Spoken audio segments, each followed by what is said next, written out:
ശ്രീരാമോദന്തഃ അഥ അയോധ്യാകാണ്ഡഃ.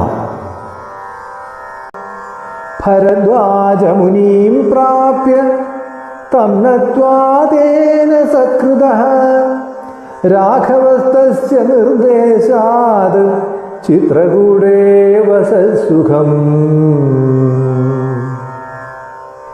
അവിടെ ഭരദ്വാജമുനിയുടെ അടുക്കൽ ചെന്ന് അദ്ദേഹത്തെ നമസ്കരിച്ച് അദ്ദേഹത്തിൻ്റെ സൽക്കാരം ഏറ്റുവാങ്ങി ഭരദ്വാജൻ്റെ നിർദ്ദേശപ്രകാരം ചിത്രകൂടത്തിൽ സുഖമായി താമസിച്ചു.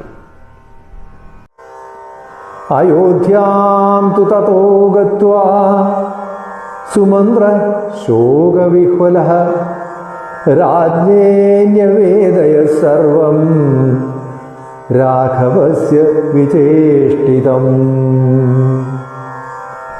ദുഃഖാർത്തനായ സുമന്ത്രൻ അയോധ്യയിലെത്തി രാജാവിനോട് ശ്രീരാമന്റെ വിശേഷങ്ങൾ അറിയിച്ചു. തദാ കർണ്യ സുമന്ത്രോക്തം രാജാ ദുഃഖവിമൂഢധീഃ രാമ രാമേതി വിലപന്തേ ഹം തത്വാദിവം യയൗ.